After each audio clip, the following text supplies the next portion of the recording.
네, 사순절 세 번째 주일 후 수요일입니다. 벌써 사순절이 아직 절반까지는 아니지만 이제 전반부는 이제 지나가고 있습니다. 제가 몇 차례 말씀드린 것처럼 우리 로고스 교회에게는 올해 사순절이 아주 아주 아주 특별합니다.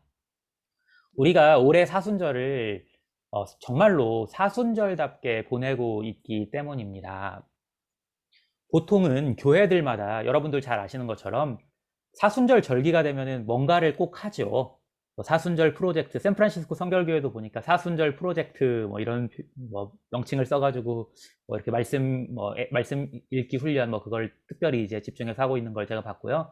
한국에서도 이렇게 사순절 절기마다 많은 운동들, 프로젝트들을 하는 교회들이 심심치 않게 있습니다.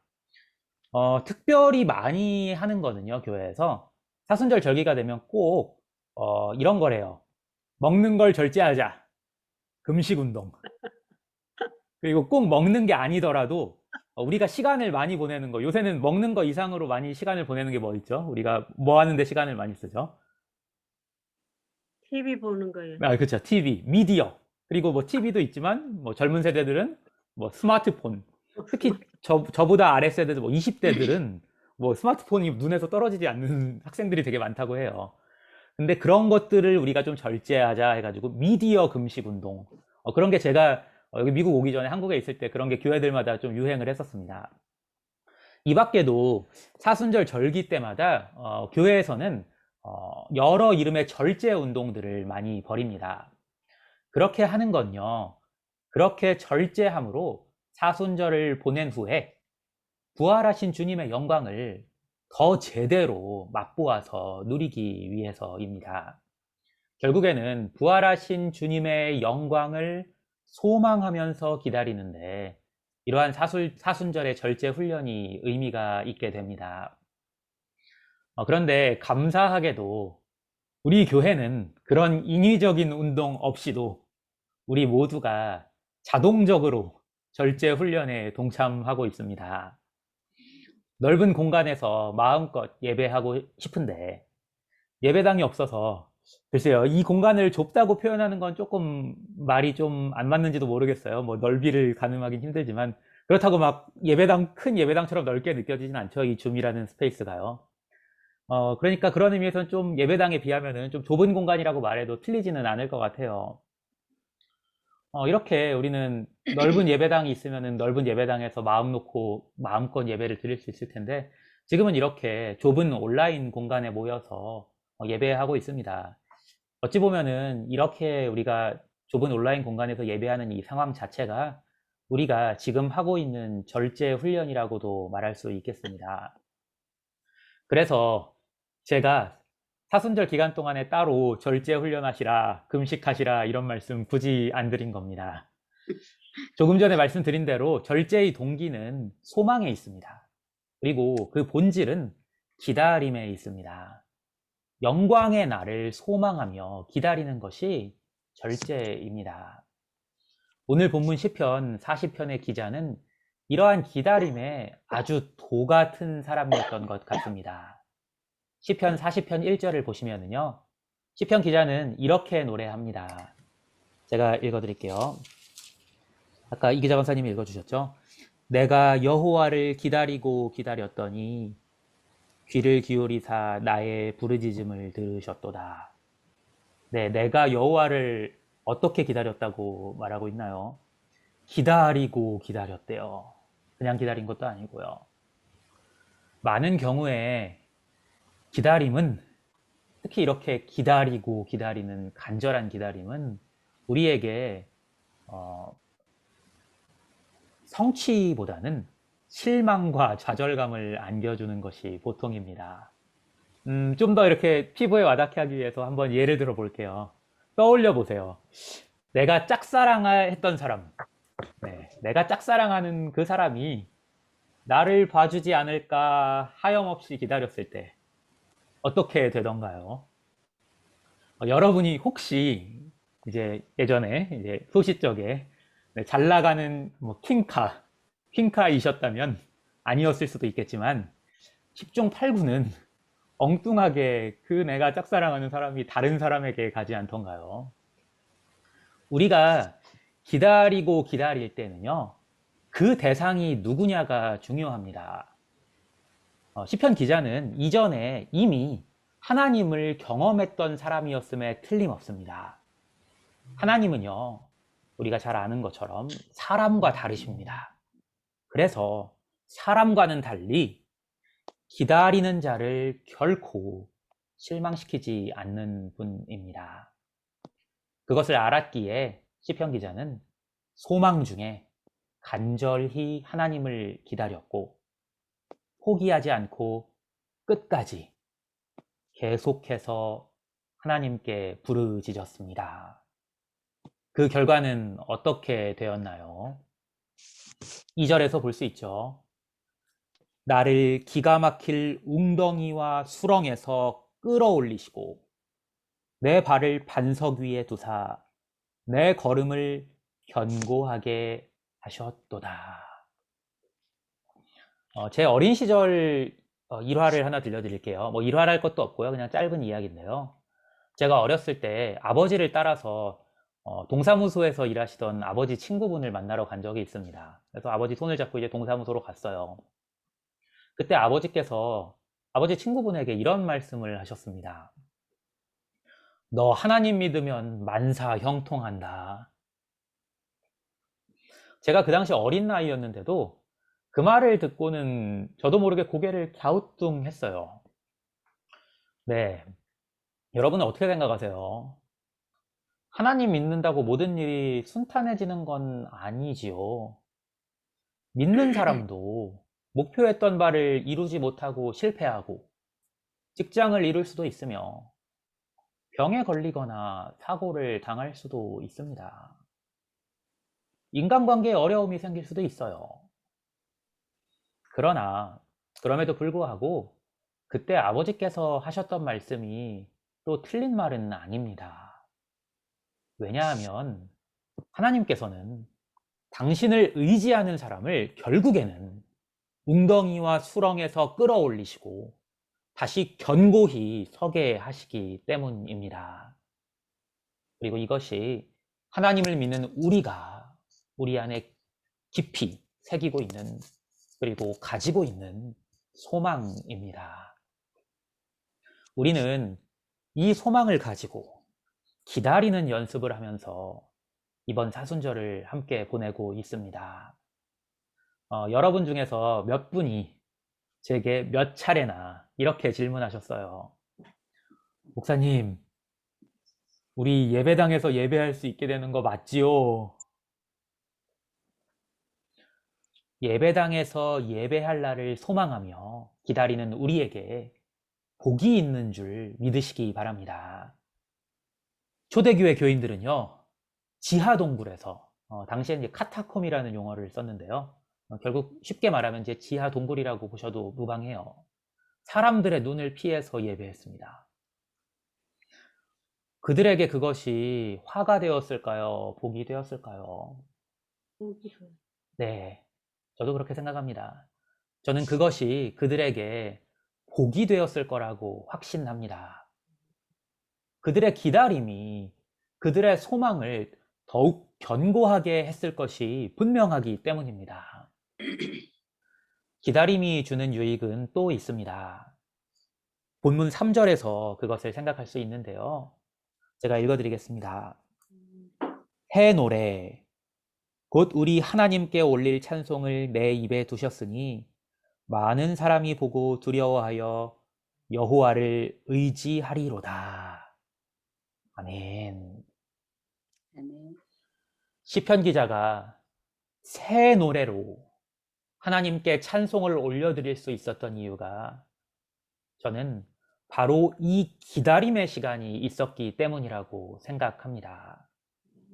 물론 기다림의 시간 없이도 찬송할 수 있습니다. 그러나 가만히 생각해 보면요. 그것이 진정으로 마음에서 나오는 찬송이 될 수 있을까요? 주님께서 가르쳐 주신 주기도문으로 우리는 매주 수요 예배를 마칩니다. 이따가 또 그럴 겁니다. 그런데요.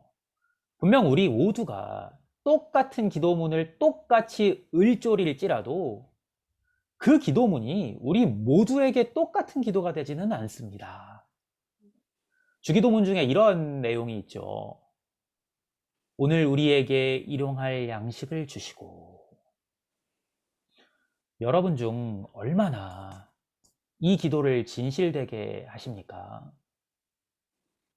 하나님께서 우리가 오늘 먹은 음식을 내게 은혜로 허락하셨다는 고백의 깊이는 모든 사람에게 다를 수밖에 없습니다. 분명한 건요, 못 먹어본 사람이 이 기도를 더 진실되게 그리고 더 감사를 담아서 할 수 있을 것이라는 사실입니다. 주기도문뿐만이 아니라요, 아까 제가 우리가 다 같이 부른 찬송이 찬송가 305장, 그 유명한 나 같은 죄인 살리신이었잖아요. 그 나 같은 죄인 살리신 작사자가 누군지 혹시 아세요? 존 뉴턴이라는 영국 사람인데요. 그 사람은요, 노예를 이제 사로잡아가지고 노예 상인들 있잖아요. 예전에 노예 시대에 노예 상인들이 노예를 이제 배에 태워가지고 노예를 팔기 위해서 다른 곳으로 이렇게 거의 짐을 운반하듯이 이제 실어서 나르곤 했었어요. 그런 걸 이제 노예선이라고 했는데요. 노예선의 선장이었어요. 그 사람이 겪었던 그 경험들, 노예선의 선장으로서 겪었던 일들, 그것이 사실 그로 하여금 찬송가 305장을 작사하게 했다고 그가 고백했는데요. 그가 부르는 찬송가 305장 나 같은 죄인 살리신과 우리가 부르는 나 같은 죄인 살리신, 그 두 찬송이 똑같다고 말할 수는 없을 겁니다. 시편 기자는요, 기가 막힐 웅덩이와 수렁에서 끌어올려졌기에 하나님께 진정으로 마음에서 나오는 진실한 찬송을 올려드릴 수 있었습니다. 그것이 시편 기자가 말하는 새 노래입니다. 왜 새 노래일까요?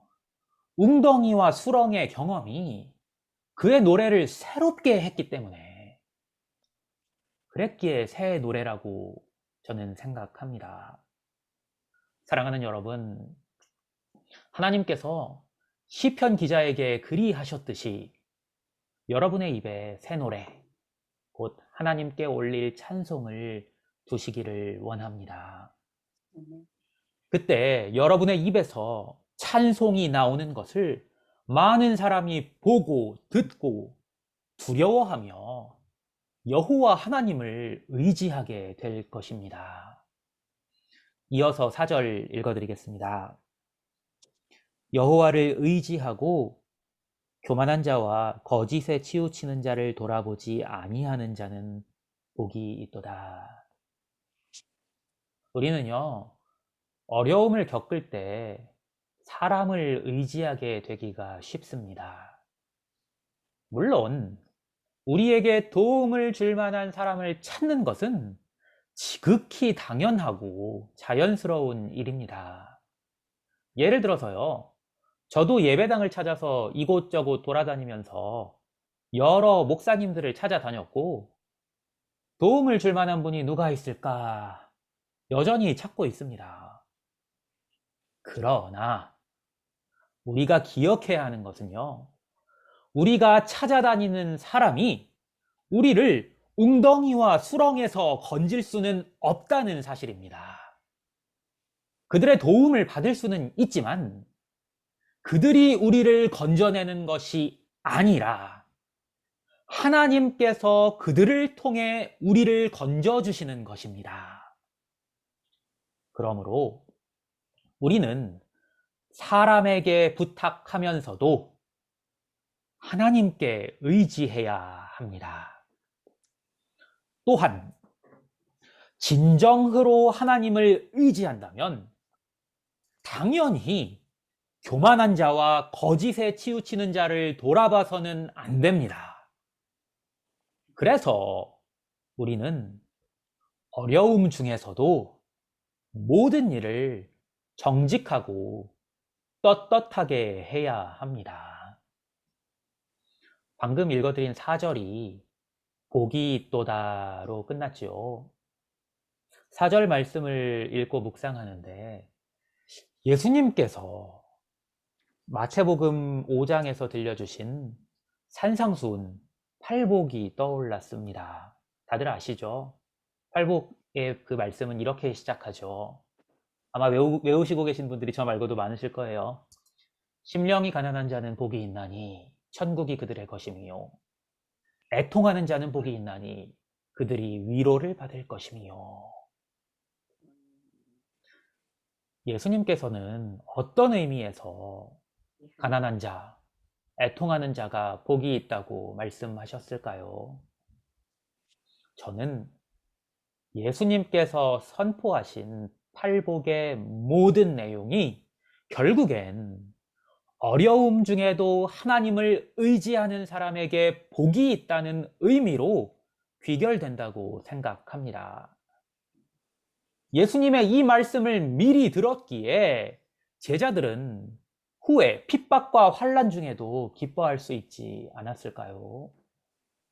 그리고 그랬기에 베드로와 요한이 후에 핍박을 받으면서도 하나님 앞에서 너희의 말을 듣는 것이 하나님의 말씀을 듣는 것보다 옳은가 판단하라. 우리는 보고 들은 것을 말하지 아니할 수 없도다. 이렇게 담대하게 말할 수 있지 않았을까요?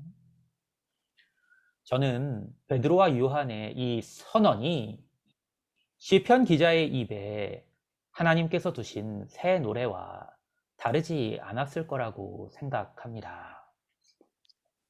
사랑하는 여러분, 이번 사순절 기간을 거쳐서 저와 여러분의 입에서 새 노래가 넘쳐나오게 되길 간절히 소원합니다. 본문 5절입니다. 여호와 나의 하나님이여, 주께서 행하신 기적이 많고 우리를 향하신 주의 생각도 많아 누구도 주와 견줄 수가 없나이다. 내가 널리 알려 말하고자 하나 너무 많아 그 수를 셀 수도 없나이다. 우리 주님께서는 분명 우리에게 넘치도록 은혜를 베푸실 것입니다. 그런데요, 그때 반드시 기억해야 하는 것이 있습니다. 만약에 주님께서 그렇게 하신다면요. 아니요, 만약에도 아니에요. 주님께서 그렇게 하실 건데요. 주님께서 그렇게 하셨을 때 시편 기자와 같이 우리가 그것을 널리 알려 말하고자 하는 것이, 그 마음을 갖는 것이 당연한 것입니다. 그런데 이 당연한 일을 하지 않는 수가 많습니다. 누가복음 17장을 보시면요, 예수님께서 한 마을에 들어가셔서 나병 환자, 옛날에 많이 쓰던 말로 이제 문둥병이라고들 많이 했는데요. 네, 나병 환자 10명을 만나십니다. 그 10명이, 마을에서 만난 그 10명이 한 목소리로 소리를 높여서 예수님께 이렇게 부르짖습니다. 예수 선생님이여, 우리를 불쌍히 여기소서. 그렇게 그들이 부르짖는데요, 예수님께서 그 자리에서 바로 그들을 고쳐주시지 않습니다.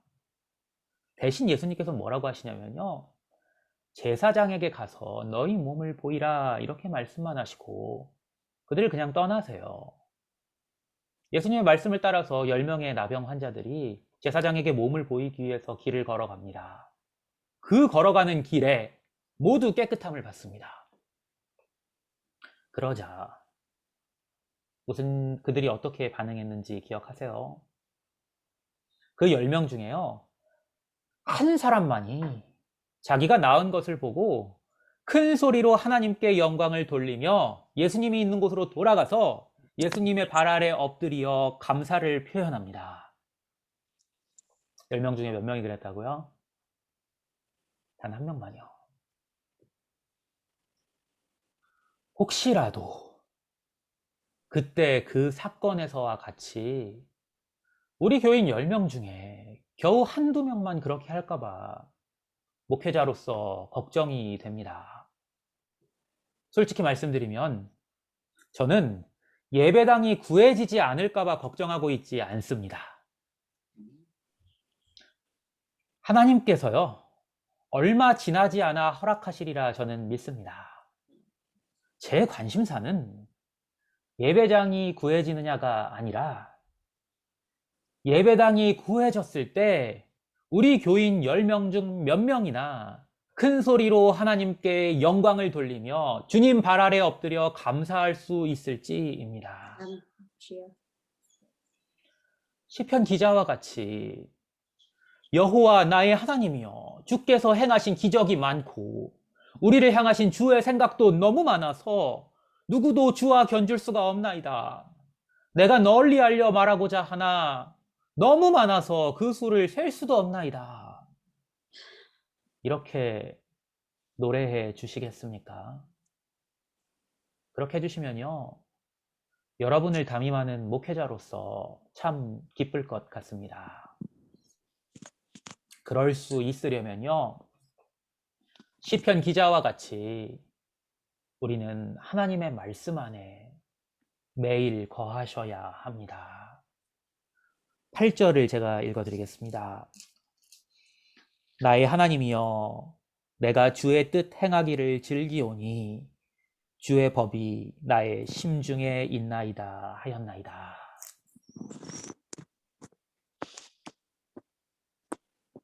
그래야 제가 읽어드린 시편 기자의 고백과 같이 내가 내 입술을 닫지 아니할 줄을 주께서 아시나이다. 이렇게 노래하며 우리의 입에서 찬송이 끊이지 않을 수 있습니다. 오늘의 시편 40편 후반부를 들려드리는 것으로 설교를 마치겠습니다. 9절부터 제가 천천히 읽어드리겠습니다. 내가 많은 회중 가운데에서 의의 기쁜 소식을 전하였나이다. 여호와여 내가 내 입술을 닫지 아니할 줄을 주께서 아시나이다.